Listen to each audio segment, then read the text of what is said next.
ये कहानी सितलापुर नाम के एक छोटे से गांव की है जो पहाड़ों के बीच में बसा हुआ था। यहाँ सर्दियों का मौसम बहुत कठिन होता था। इस गांव में रामू अपनी पत्नी सुनीता और बेटे भोला के साथ रहता था। रामू बहुत ही गरीब था। रामू गांव के बाहर वाले जंगल से सूखी लकड़ियां इकट्ठा करता और लाकर उन्हें गांव के मार्केट में बेचकर पैसा कमाता था और उन्हीं पैसों से उसके घर का खर्च चलता था। रामू इतना गरीब था कि वो जितने पैसे उन लकड़ियों को बेचकर कमाता वो सारे तो उसके बेटे की पढ़ाई और घर में रोज लगने वाले साग सब्जी में ही खर्च हो जाते थे, जिस कारण वो कभी पैसे बचा नहीं पाता था। वैसे तो आम दिनों में रामू काफी कम लकड़ियां बेच पाता था। बस एक सर्दी का मौसम था जब वो लकड़ियां बेचकर थोड़े ज्यादा पैसे कमा पाता था।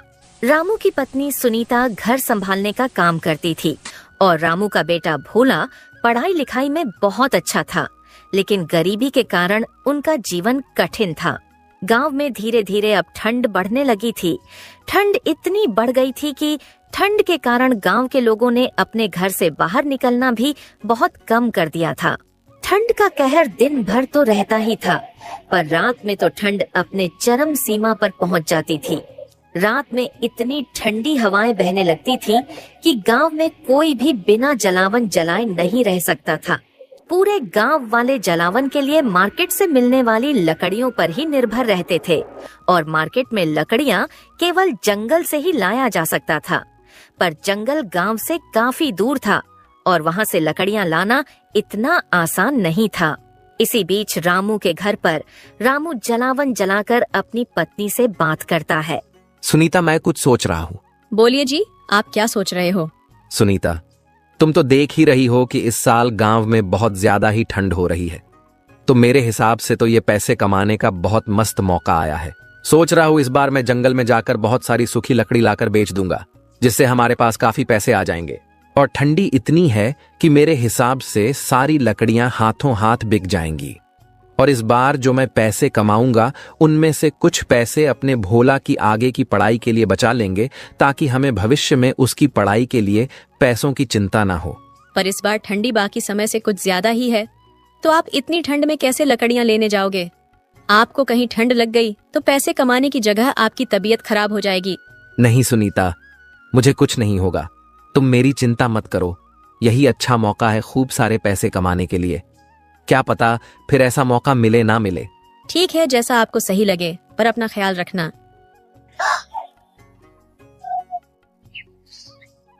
अगली सुबह होते ही रामू जंगल की ओर लकड़ियां लेने निकल पड़ता है। रास्ते में बहुत ठंडी हवाएं चल रही थीं, लेकिन रामू बिना किसी कसक के चलता रहता है। कुछ समय चलते चलते रामू जंगल में पहुंच जाता है। चलो, अब जंगल पहुंच गया हूँ तो फटाफट से जलावन लायक लकड़ियां जमा करना शुरू कर देता हूँ। रामू इतनी ठंड में भी लकड़ियां जमा करना शुरू कर देता है। कुछ देर लकड़ियां जमा करते करते रामू काफी लकड़ियां जमा कर लेता है। चलो, अब जब काफी लकड़ियां जमा हो गई हैं, तो इन्हें ले जाकर फटाफट से बेच देता हूँ। फिर क्या था, रामू सारी जमा की हुई लकड़ियां उठाकर उन्हें बेचने के लिए गांव के बाजार के लिए निकल पड़ता है। चलते चलते कुछ देर बाद वो गांव के बाजार में पहुंच जाता है और लकड़ियां बेचना शुरू कर देता है। देखते देखते कुछ ही देर में सारी लकड़ियां बिक जाती हैं और रामू को उन लकड़ियों से उसे काफी अच्छा खासा मुनाफा होता है। आज तो बहुत अच्छी कमाई हुई है। चलो चलकर सुनीता को आज का मुनाफा दिखाता हूँ। कुछ देर में रामू घर पहुंच जाता है और सुनीता को आवाज लगाने लगता है। अरे सुनती हो सुनीता, जरा यहाँ आना तो।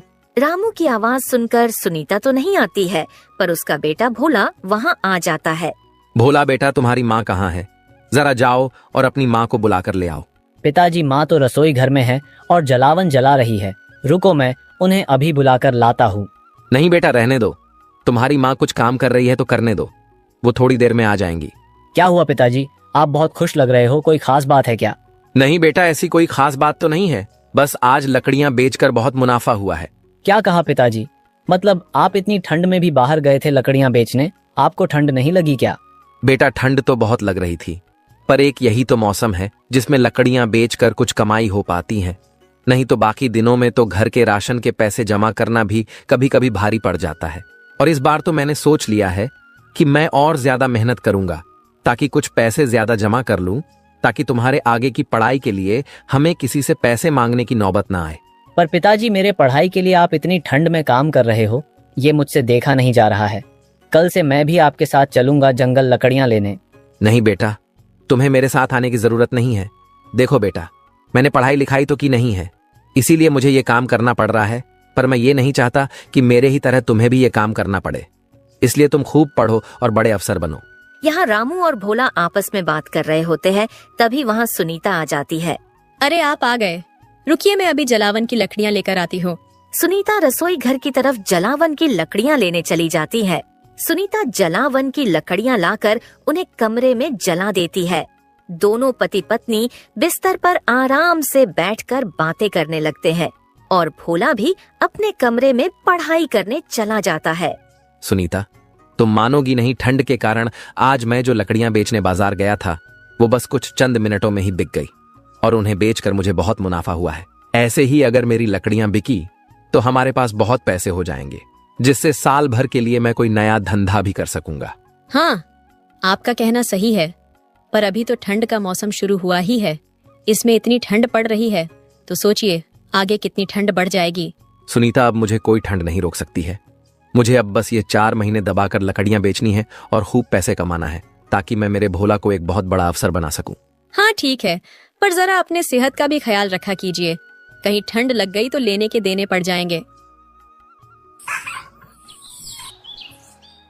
अगली सुबह रामू फिर लकड़ियां लेने जंगल की ओर चल पड़ता है।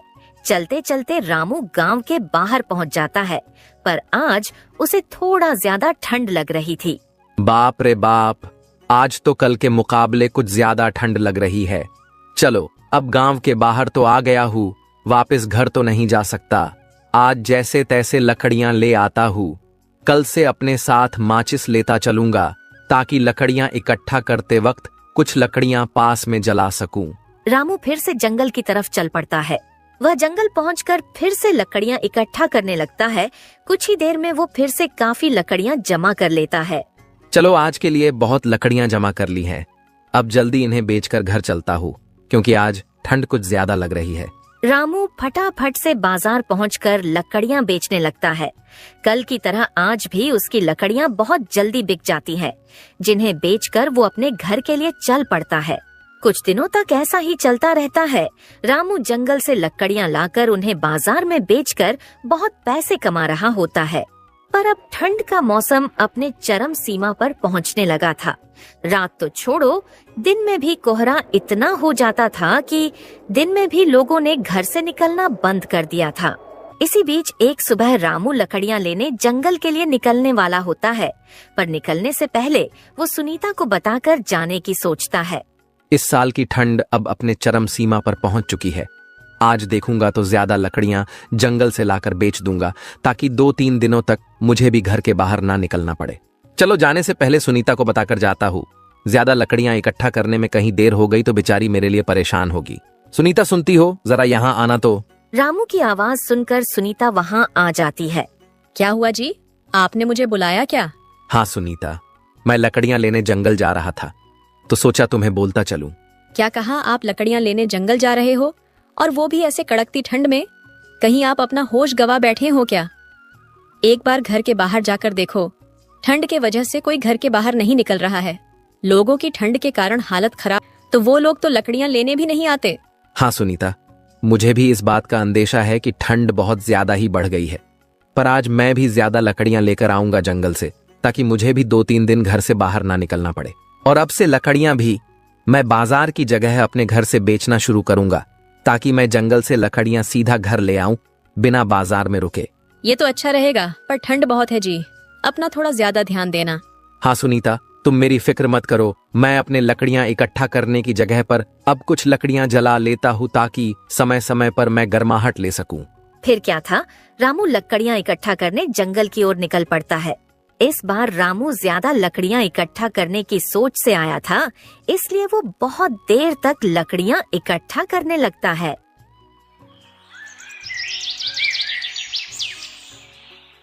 रामू को लकड़ियां जमा करते करते अब शाम हो चुकी थी और ठंड के साथ साथ तेज हवाएं बहना शुरू हो जाती हैं। तेज हवाओं के कारण रामू ने जो लकड़ियां जलाई थीं, वो बुझ जाती है। लकड़ियों को बुझता देख रामू परेशान हो जाता है। अरे अब ये हवाएं बढ़ती जा रही हैं और मेरी जलाई लकड़ियां भी बुझ गई हैं। मुझे जल्द से जल्द लकड़ियां लेकर घर के लिए निकलना चाहिए। फिर क्या था, वो सारी इकट्ठा की हुई लकड़ियां अपने सिर पर उठाकर घर की तरफ चल पड़ता है। पर इस बार रामू ने काफी ज्यादा लकड़ियां जमा कर ली थीं, जिस कारण उसे काफी धीरे धीरे चलना पड़ रहा था। जैसे तैसे रामू अपने घर पहुंच जाता है, पर इस बार ज्यादा लकड़ियां इकट्ठा करने के चक्कर में उसने कुछ ज्यादा समय ठंड में गुजार लिया था। आ गए आप। आज तो आपने कुछ ज्यादा समय लगा दिया आने में। हाँ सुनीता, मैंने कहा था ना कि आज मैं 2-3 दिनों के लिए लकड़ियां जमा करके ले आऊंगा, तो उन्हीं को इकट्ठा करने में ज्यादा समय लग गया। ज्यादा समय ठंड में रहने के कारण रामू की तबीयत ठीक नहीं लगती है। सुनीता, आज मैं थोड़ा ज्यादा थक गया हूँ, तो सोने जा रहा हूँ। अरे आप पहले कुछ खा लीजिए, फिर सो जाना। नहीं सुनीता, आज मुझे थोड़ी ज्यादा थकान लग रही है, तो थोड़ा सो जाता हूँ, बाद में उठकर खा लूंगा। रामू चादर लेकर बिस्तर पर सो जाता है। कुछ समय बाद जब सुनीता उसे उठाने आती है, तो देखती है रामू का बदन बुखार से तप रहा होता है। वो फौरन भोला को आवाज लगाती है। भोला बेटा, जल्दी यहाँ आओ। सुनीता को इतनी जोर से बुलाते सुन भोला वहाँ भागते हुए आता है। क्या हुआ माँ? आपने मुझे इतनी जोर से क्यों चिल्लाकर बुलाया? कुछ हुआ है क्या? सुनीता के चेहरे पर चिंता की लकीरें साफ दिख रही थीं। उसने घबराते हुए भोला को कहा, बेटा, तुम्हारे पिताजी का शरीर बुखार से तप रहा है, जल्दी से गांव के डॉक्टर साहब को बुला लाओ। माँ, पर अचानक पिताजी को बुखार कैसे आ गया? कल तक तो पिताजी एकदम ठीक थे, तो आज अचानक क्या हो गया? बेटा, तुम्हारे पिताजी आज भी लकड़ियां लेने जंगल गए थे और आज तो वो पूरा दिन लकड़ियां जमा कर रहे थे। मुझे लगता है उन्हें पक्का ठंड लग गई है। क्या कहा माँ? पिताजी इतनी जबरदस्त ठंड में भी लकड़ियां लेने जंगल गए थे, तो आपने उन्हें रोका क्यों नहीं? बेटा, मैंने उन्हें बहुत रोकने की कोशिश की, पर ये कहने लगे कि आज 2-3 दिन की लकड़ियां जमा करके ले आऊंगा और फिर 2-3 दिन घर के बाहर नहीं जाऊंगा, इसलिए फिर मैंने उन्हें जाने दिया। माँ, लगता है दिन भर ठंड में रहने के कारण बाबा को ठंड लग गई है। आप उनका ध्यान रखिए, मैं अभी जाकर डॉक्टर काका को लेकर आता हूँ। भोला तुरंत डॉक्टर काका को बुलाने के लिए बाहर की ओर दौड़ पड़ता है। बाहर ठंड इतनी ज्यादा थी कि बाहर जाना मुश्किल हो रहा था, लेकिन भोला ने अपने पिता की हालत को देखकर ठंड की परवाह नहीं की और वो डॉक्टर काका के अस्पताल के लिए चल पड़ता है। कुछ समय में वो डॉक्टर काका के अस्पताल में पहुंच जाता है। डॉक्टर काका, जल्दी चलिए, मेरे पिताजी की तबीयत बहुत खराब हो गई है। उनका पूरा बदन बुखार से तप रहा है। क्यों भोला बेटा, ऐसा क्या हो गया कि तुम्हारे पिताजी की तबीयत इतनी बिगड़ गई? भोला डॉक्टर को पूरी बात बता देता है, जिसे सुनकर डॉक्टर बहुत गुस्सा हो जाता है। बेटा, रामू कहीं पागल तो नहीं हो गया है, जो वो इतनी ठंड में पूरा पूरा दिन जंगल में गुजार रहा है? हाँ काका, माँ ने भी पिताजी को बहुत समझाया, पर उनका बस एक ही कहना है कि यही मौसम है जब मैं कुछ कमा पाता हूँ, जिस कारण माँ भी उनसे बहस नहीं कर पाती है। हाँ बेटा, उसका कहना भी सही है, पर सेहत से बढ़कर पैसे नहीं है। सेहत अच्छी रही तो वो कुछ और काम करके भी पैसे कमा सकता है। हाँ काका, पर वो हमारी बात सुने तब कुछ हो ना। चलिए, अब आप ही चलकर उन्हें समझाइए। ठीक है बेटा, चलो चलकर तुम्हारे पिताजी की तबीयत देख लेते हैं और उनको समझा भी देंगे। डॉक्टर ने तुरंत एक बैग में दवाई और कुछ जरूरी सामान लिया और भोला के साथ रामू के घर की ओर चल पड़े। ठंड इतनी तेज थी कि हर कदम भारी पड़ रहा था। ठंडी हवाएं इतनी तेज बह रही थीं कि उनका 2 कदम चलना भारी पड़ रहा था। इसलिए दोनों ने एक घर के नीचे रुकने का सोचा। भोला अपने पिता के लिए बहुत चिंतित था, इसलिए डॉक्टर काका ने भोला को दिलासा देते हुए कहा, बेटा चिंता मत करो, हम थोड़ी समय में तुम्हारे घर पहुंच जाएंगे और तुम्हारे पिताजी को ठीक कर देंगे। थोड़ी देर रुकने के बाद जैसे ही ठंडी हवाओं का चलना थोड़ा कम हुआ, डॉक्टर और भोला ने फिर से रामू के घर की तरफ चलने का निश्चय किया। कुछ ही समय में दोनों रामू के घर पहुंच जाते हैं। जैसे ही डॉक्टर ने रामू को देखा, उन्होंने उसकी नाड़ी जांची और उसकी स्थिति को समझने की कोशिश की। सुनीता, रामू के ज्यादा देर तक ठंड में बाहर रहने के कारण उसको तेज बुखार है और साथ ही ठंड के कारण उसके शरीर में कमजोरी आ गई है। इसे ज्यादा से ज्यादा आराम की जरूरत है। मैं दवाई लिख कर देता हूँ, लेकिन इसे 2-3 दिन तक पूरी तरह आराम करना होगा। डॉक्टर साहब, मैं इन्हें बहुत मना कर रही थी, मत जाइए, इतनी ठंड में बाहर लकड़ियां इकट्ठा करने, पर वो मेरी सुनने तैयार ही नहीं थे। हाँ सुनीता, मैं जानता हूँ सारी बात। भोला ने मुझे सब बताया है। तुम फिक्र मत करो, रामू को केवल ठंड लगी है, 2-3 दिन आराम करेगा तो ठीक हो जाएगा। पर अब ध्यान रखना कि गलती से भी वो ऐसी ठंड में बाहर ना जाए, पूरी तरह स्वस्थ होने तक, वरना कहीं कुछ हो गया तो शायद भारी पड़ जाएगा। जब वो पूरी तरह ठीक हो जाए तो उसके बाद उसे बोलना लकड़ियां इकट्ठा करने जाएं, पर तब तक घर के बाहर बिल्कुल भी कदम ना रखें। डॉक्टर साहेब, हो सके तो आप कुछ देर रुक कर इन्हें समझा दीजिए, वरना ये फिर से लकड़ियां लेने जंगल चले जाएंगे। नहीं सुनीता, अभी फिलहाल रामू को दवा देकर आराम करने दो। मैं कल सुबह आकर रामू को समझा दूंगा। ठीक है डॉक्टर साहब, जैसा आपको सही लगे। डॉक्टर ने रामू को दवाई दी और सुनीता से कहा, इन्हें गर्म कपड़े पहनाएं और आग जलाकर कमरे को गर्म रखें। इन्हें बार बार गर्म पानी पिलाते रहें और जितना हो सके आराम करने देना। मैं सुबह दोबारा आऊंगा। रामू को दवाई और सुनीता को अच्छी तरह से समझाकर डॉक्टर वहाँ से चले जाते हैं।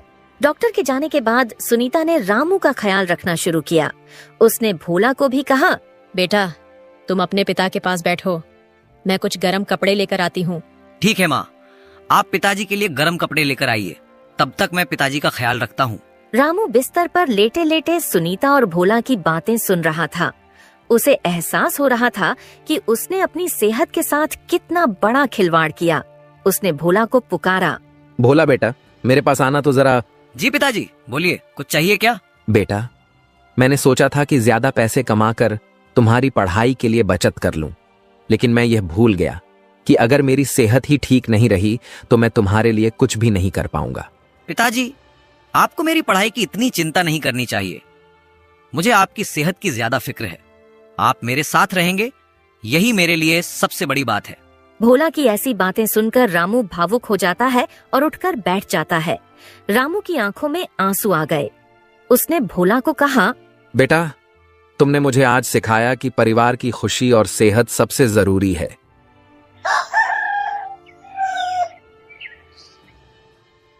अगले दिन सुबह डॉक्टर फिर रामू को देखने आए। इस बार रामू ने डॉक्टर से कहा, डॉक्टर साहब, आप सही कह रहे थे। मैं पैसे कमाने की धुन में अपनी सेहत को नजरअंदाज कर रहा था। अब मैं पहले अपना ध्यान रखूंगा और फिर कोई काम करूंगा। ये बात समझने के लिए शुक्रिया। रामू, तुम अपने परिवार के लिए बहुत कुछ कर रहे हो, लेकिन आपको यह याद रखना होगा कि आप सेहतमंद रहेंगे तभी अपने परिवार के लिए खड़े रह पाएंगे। रामू ने डॉक्टर से वादा किया कि वह अब ज्यादा ठंड में जंगल नहीं जाएगा। उसने यह भी तय किया कि वह गांव के अन्य लोगों के साथ मिलकर लकड़ियां इकट्ठा कर, ताकि ठंड के दिनों में यह काम अकेले न करना पड़े।